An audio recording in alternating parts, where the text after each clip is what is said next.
আমাদের এই খাস কলকাতাতেই গড়ে উঠেছে এক টুকরো বৃন্দাবন। এই নবনির্মিত মন্দিরটিতে আসলে তোমরা দেখতে পাবে শ্রীকৃষ্ণের জীবনের বিভিন্ন লীলা। এছাড়াও এখানে আমাদের বিভিন্ন পৌরাণিক কাহিনী দেখানো হয়েছে। মন্দিরের প্রত্যেকটা কর্নার এত সুন্দরভাবে সাজানো হয়েছে, আসলে মনে হবে তুমি বৃন্দাবনে চলে এসছো। শীতের এই সুন্দর বিকেলে একদিন কিন্তু অবশ্যই এই মন্দিরে আসতে হবে। নবনির্মিত এই মন্দিরটির সমস্ত ইনফরমেশন, যেরকম মন্দিরটি কোথায় রয়েছে, তোমরা এখানে আসবে কিভাবে, মন্দিরের টাইমিং কি আছে, সমস্ত কিছু ইনফরমেশন থাকছে আমার এই ভিডিওতে।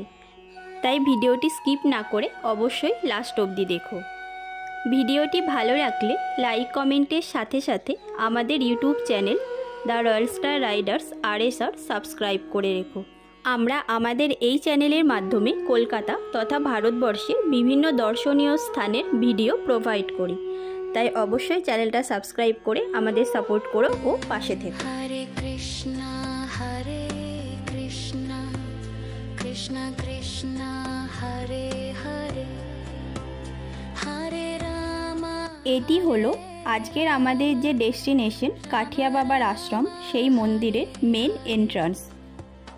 মেন এন্ট্রান্সের একদম উপরে ভগবান বিষ্ণুর যে অনন্ত শয্যার দৃশ্য সেটা ফুটিয়ে তোলা হয়েছে। পায়ের কাছে রয়েছেন মা লক্ষ্মী আর উপরে আছেন ব্রহ্মা, আর দুপাশে রয়েছে গরুড় দেবতা আর বজরংবলী। তার ঠিক নিচেই মেন গেটের দুপাশে রয়েছে দুই দ্বার রক্ষক, জয় ও বিজয়। এই আশ্রমটির সম্পূর্ণ নাম রয়েছে শ্রী স্বামী ধনঞ্জয় দাস কাঠিয়া বাবা সাধন সেবাশ্রম।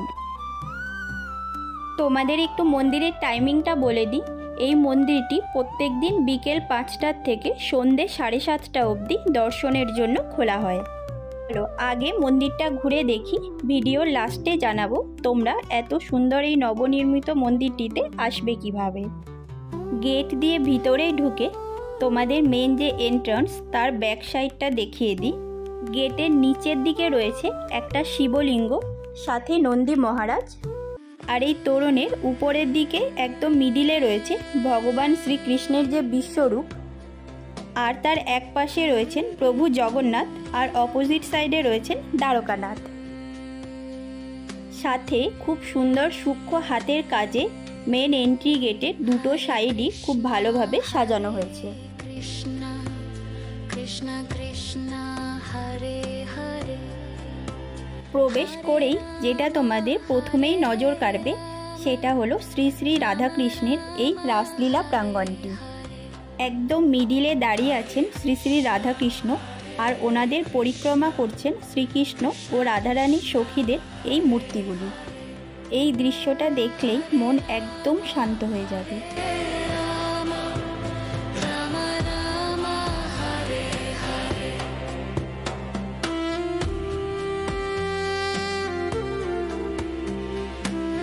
এন্ট্রি গেটে রাইট সাইডে রয়েছে এই গুরু পরম্পরার এই মূর্তিগুলো কিন্তু খুব একটা বড় না, ছোট ছোট, কিন্তু এত সুন্দরভাবে সাজানো রয়েছে যে দৃশ্যটা ভীষণ ভালো লাগছে।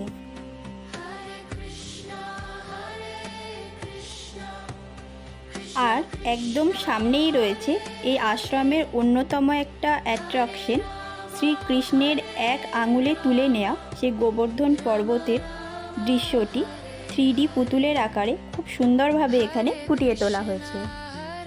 জাস্ট অসাধারণ সুন্দর লাগছে এটাকে সামনের থেকে দেখতে। পর্বতের উপরে বেশ কিছু ফোয়ারাও দেওয়া আছে, যেটা এর সৌন্দর্য আরও অনেকটা বাড়িয়ে দিচ্ছে।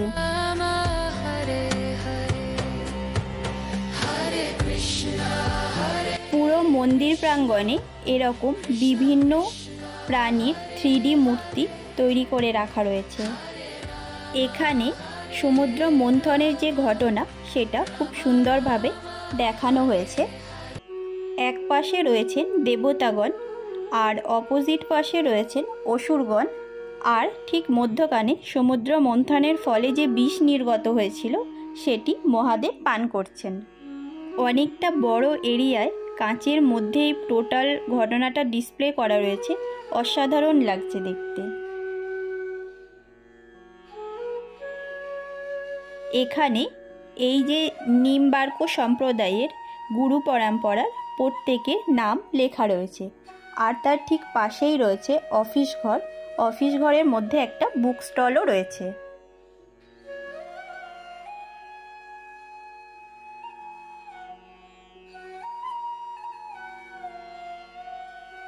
তার ঠিক পাশেই রয়েছে শ্রীকৃষ্ণের জীবনের বিভিন্ন লীলা, যেরকম এটা রয়েছে ভগবান বিষ্ণুর পৃথিবীতে আবির্ভাবের ঘটনা। এই ফ্রেমে দেখানো হয়েছে বাসুদেবজি শ্রীকৃষ্ণকে নিয়ে গোকুলে যাচ্ছেন। এটি শ্রী শ্রীকৃষ্ণ ভগবানের অভিষেক লীলা। এখানে দেখানো হয়েছে শ্রীকৃষ্ণ যে পুতনা বধ করেছিলেন সেই ঘটনাটা। ভীষণ সুন্দরভাবে নিখুঁত হাতের কাজে প্রত্যেকটা মূর্তি এখানে তৈরি করা হয়েছে।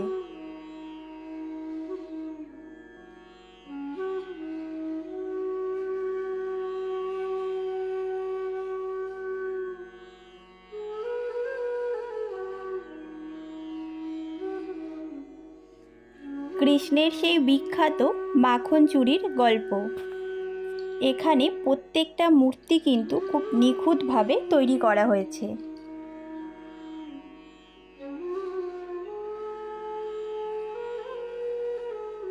এটি হচ্ছে শ্রীকৃষ্ণের কালিয়া নাগ দমনের সেই দৃশ্যটি খুব সুন্দরভাবে এখানে ফুটিয়ে তোলা হয়েছে। ছোট্ট গোপাল মুখের মধ্যে গোটা পৃথিবী তার মাকে দেখাচ্ছেন।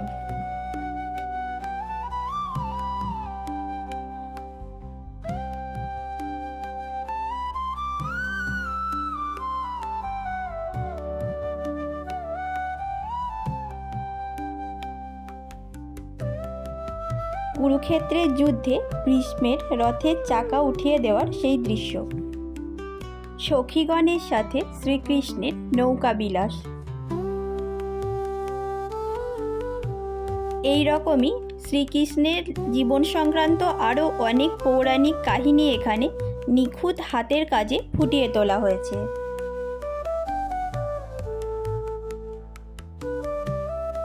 সামনে যেটা দেখছো এটা কিন্তু এক কথায় অনবদ্য। একটা দোলনার মধ্যে শ্রী শ্রী রাধাকৃষ্ণ দুলছেন। অসম্ভব রকমের সুন্দর লাগছে এই ফ্রেমটাকে সামনের থেকে দেখতে। এই সমস্ত দৃশ্যগুলো দেখে নিশ্চয়ই তোমরা বুঝতে পারছো কেন আমি প্রথমেই বলেছিলাম কলকাতার কাছেই তৈরি হয়েছে এক টুকরো বৃন্দাবন।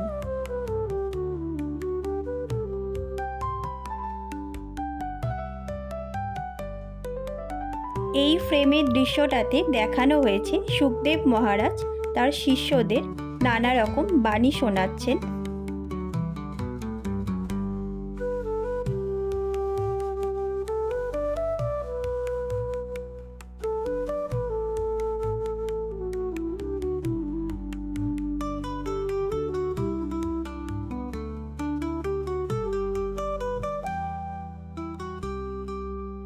ঘুরতে ঘুরতে মন্দিরের একটা সাইডের এন্ডে রয়েছে বিশাল বড় এই বাবা মহাদেবের মূর্তিটি। এটা কিন্তু অনেকটাই বড়। গঙ্গার ওই পার থেকেও এই মূর্তিটাকে লক্ষ্য করা যায়। মূর্তিটির সাইডেই রয়েছে একটা চায়ের দোকান, আর তার ঠিক পেছনেই ওয়াশরুমেরও ব্যবস্থা রয়েছে। গঙ্গার ধার বরাবর ডান দিকে একটু এগিয়ে গিয়েই দেখতে পাবে ওখানে তৈরি করা হয়েছে ভগবান বিষ্ণুর 10 অবতার। সবার প্রথমে আছেন বৎস অবতার, তারপর কূর্ম অবতার, তারপরে বরাহ অবতার, নেক্সট নরসিংহ অবতার, বামন অবতার পরশুরাম, তারপরে রয়েছেন শ্রীরাম, রয়েছেন শ্রীকৃষ্ণ, তারপর গৌতম বুদ্ধ অবতার, আর তারপরে আছেন কল্কি অবতার। প্রত্যেকটা মূর্তি এখানে ভীষণ প্রমিনেন্টভাবে তৈরি করা হয়েছে।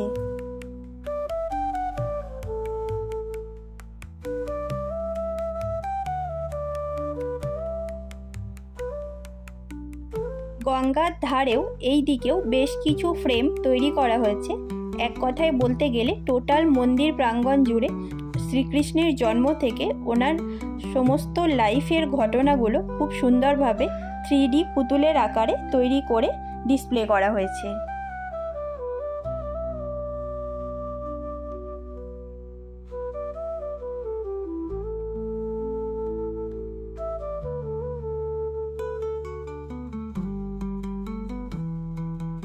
এর ঠিক সামনেই তৈরি করা হয়েছে এই বিশাল বড় বড় মূর্তিগুলি। এদিকে রয়েছেন মা বৈষ্ণব দেবী, তার ঠিক পাশে আছেন সিদ্ধিদাতা গণেশ, আর তার পাশে রয়েছেন বজরংবলী। আর তার ঠিক পাশেই ওনাদের যে গুরুদেব, তাদের 3 জনের খুব বড় বড় মূর্তি এখানে তৈরি করা হয়েছে।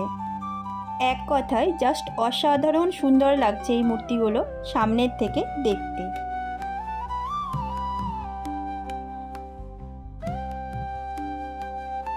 এটা দেখছো শ্রী ব্রজধামীয় বিদ্যদাম বন্ধন লীলা, একটা মুভিং ফ্রেম, জাস্ট অসাধারণ। মন্দিরের চারপাশটা আমাদের ঘোরা হয়ে গেছে, এবার যাব মূল মন্দিরের দিকে। এইটি মেন মন্দির, যার গ্রাউন্ড ফ্লোরে রয়েছে একটা বিশাল বড় নাট মন্দির, আর ফার্স্ট ফ্লোরে রয়েছে মূল গর্ভগৃহ। মন্দিরের ভিতরে ফটোগ্রাফি ও ভিডিওগ্রাফি অ্যালাউ নেই, তাই আমি তোমাদের ভিতরটা দেখাতে পারলাম না। গর্ভগৃহে রাধা কৃষ্ণের একটা অপূর্ব সুন্দর মূর্তি রয়েছে, আর সামনেই রয়েছে বসে পুজো ও আরতি দেখার জন্য অনেক বড় একটা ফাঁকা স্পেস। মন্দিরের ভিতরের ওয়ালে এই নিম্বার্গ সম্প্রদায়ের গুরু পরম্পরা অনেক 3D ফ্রেম রয়েছে। মন্দিরের ভিতরের পাথরের ও লাইটিংয়ের কাজও অসাধারণ।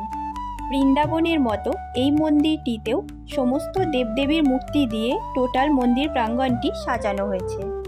আমাদের তো এই মন্দিরটা ভীষণই ভালো লেগেছে। তোমরাও একদিন টাইম করে এসে এখান থেকে ঘুরে যেও। এবার তোমাদের বলি এই নবনির্মিত মন্দিরটি কলকাতার কোথায় রয়েছে। তোমরা ট্রেনে বা মেট্রোতে চলে এসো দক্ষিণেশ্বর মেট্রো স্টেশন। স্টেশনের ঠিক বাইরের থেকেই নিতে হবে আড়িয়াদহ ফেরিঘাট যাওয়ার অটো। অটোর থেকে নামতে হবে আড়িয়াদহ স্কুল মোড়। স্কুল মোড় থেকে 2 থেকে 3 মিনিট হাঁটলেই তোমরা পৌঁছে যাবে কাঠিয়া বাবার এই আশ্রমে। এছাড়া যদি তোমরা 3-4 জন আসো তো অটো রিজার্ভ করে ডাইরেক্টও চলে আসতে পারো। এছাড়া তোমরা ফেরি ক্রস করেও আসতে পারো। আমরা গিয়েছিলাম উত্তরপাড়া ফেরিঘাট থেকে গঙ্গা ক্রস করে আড়িয়াদহ ফেরিঘাটে, আর আড়িয়াদহ ফেরিঘাট থেকে 3-4 মিনিট মতো হাঁটা পথেই পড়বে এই কাঠিয়া বাবার আশ্রমটি। রিভার সাইডে এই মন্দিরের ভিউটাও কিন্তু খুবই সুন্দর। শীতের এই পড়ন্ত বিকেলে তোমরাও একদিন গিয়ে ঘুরে এসো শ্রী শ্রী ধনঞ্জয় দাস কাঠিয়া বাবার সাধন সেবাশ্রম থেকে। ভিডিওটি ভালো লাগলে লাইক, কমেন্ট ও সাবস্ক্রাইব করতে কিন্তু ভুলো না। তোমাদের আশেপাশের কোনো মন্দির যদি তোমরা চাও আমরা গিয়ে দর্শন করি, অবশ্যই আমাদের কমেন্টে জানিও। Thank you for watching.